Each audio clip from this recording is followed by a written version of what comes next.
Welcome back to Sexuality Sunday with Soul Strippers. We're talking about balancing self-love today. We have two sets of people in this earth. Some are narcissists, some are empaths.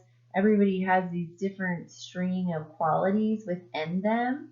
And in order to balance self-love, we can look at both sides of the coin and see what each side can teach the other. So there is no right and wrong, or empaths are this and narcissists are that.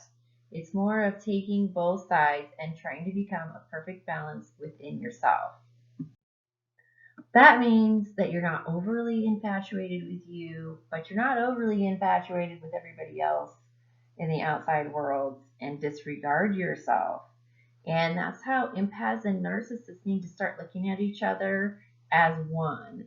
So the narcissist could use some of empath sensitivity, their ability to listen, their being in tune to everyone else, the giving, um, that kind of thing. They need to take some of that into their own personal balance, whereas the empaths need to learn to separate between themselves and others. They need to focus more of their attention on balancing out, being able to focus on their needs, not connect as deeply with how every decision that an empath makes affects every person, and then feel guilty no matter what you do. They also can focus more on connecting to who they are at their core. Narcissists are very in tune to who they are. They're infatuated with who they are, whereas empaths usually become their surroundings and don't know who they are. So they need a little bit more of that. Narcissists can live in the victim mindset where everyone isn't giving them enough attention, doing enough for them. But empaths can live in the same sort of disorder where they're not doing enough for everyone else. And they're always going out of their way to help other people. So they're selfless to the point of being drained of their energy, the self worth, the happiness, because they're constantly extending their energies out to everyone else. Then they become the victim as well because they just can't be enough, they can't do enough. And it creates the same victim mindset that a narcissist has, but the opposite end of the coin. So if they learn how to set boundaries and say no, these are self love, these are self care.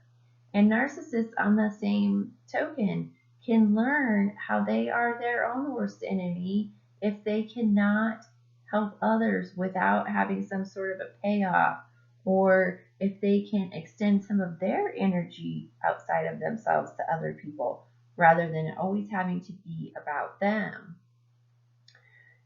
Empaths are compassionate, unconditionally loving, and always forgiving because we want to help people see why they have certain issues, why they have past traumas. We want to rationalize why people have weaknesses and insecurities and faults. So it can be misused because if we don't see that there are some people on this earth who are just not good people, and we're extending our energies to not good people that wouldn't be for this there for us or wouldn't jump over a puddle for us, then we end up getting this place of we cannot move forward because we can't see that not everyone is trustworthy, not everyone is good, not everyone deserves our time and attention. And in this way, we need to take from the narcissist. The narcissist is always summing people up. They are always saying, is this relationship going to give back to me more than it takes? Those are the type of friends that I want. Those are the type of people I want in my circle. Narcissists know which person in a crowd is going to be more giving than they are able to receive. And then they'll become friends with those people. Whereas empaths are always trying to fix and heal and save people. They're always trying to extend their energy out to everybody else. They're always trying to give everything away. So they end up giving to the narcissist who, on the other hand, won't do things for them if they are needed.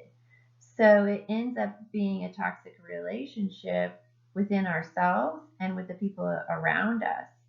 So our self-love is in this negative balance sheet because we're constantly unconditionally loving, forgiving, and trying to fix other people instead of looking at ourselves and what we need to fix, heal, and solve, and unconditionally loving within. This destruction of empaths by toxic relationships is created because of these self-love imbalances. So if you don't feel valued or respected through other people, and you don't have respect and value and unconditional love for yourself, if you give someone else the power to say, I am in charge of you loving you, then they ultimately must fail you until you decide to be in charge of loving, supporting, unconditionally forgiving, finding your own peace and happiness through yourself rather than other people, setting healthy boundaries. All of these things create our self-love. All of these are ways that we used to be codependent and the narcissist just took advantage of it. And now we are coming into our own independence. If someone doesn't like us because we tell them no, we can't do something for them, we no longer care. We're not attached to if you like me. I don't care if you don't like me. If you don't like me, I like myself. So, and if you don't like me because I won't do things for you or be a commodity for you or give you money when you need it or run over at the drop of a hat because you need something. If you don't love me when I am not a resource to you, then I don't need you anyways. Now, narcissists, on the other hand, can look to heal their own wounds by ending their relationship with everyone connected to them, making them the center of attention, dropping everything at the time I snap my fingers, people should be here for me or they don't love me. They can do the same kind of work backwards, where I love myself no matter if people constantly revolve their role around me. I love myself even if no one gives to me everything in this universe and worships who I am. I love me regardless of this desire to not see my inner flaws. If you start being honest with the narcissist on their imperfections and their faults and their weaknesses, all of a sudden they don't want to have a relationship with you anymore. So they need to learn how to be in their own minds able to deal with their imperfections, insecurities, and weaknesses and unconditionally love themselves. Otherwise, we stay in these dysfunctional patterns over and over and over with narcissists and empaths constantly tug-of-warring this energy back and forth. And when we come into complete balance and unconditional love for ourselves, the dynamics totally change. Empaths don't attract narcissists. Narcissists don't need empaths. We have the unconditional love within ourselves that we need. We are our solid sense of support to ourselves. Inner healing can solve all of these issues. And until we solve the issues, we need the imbalances to show us where we have our own soul work to do. So I hope you understand. Self-love is a touchy subject because it can go the other way into narcissism where everything's about you. Or self-love can be such an imbalance that it goes into everything's about everyone else. And these are where we're at in our consciousness and trying to find balance between ourselves and others without hating or blaming or pointing the finger. Just saying, this person is trying to teach me something.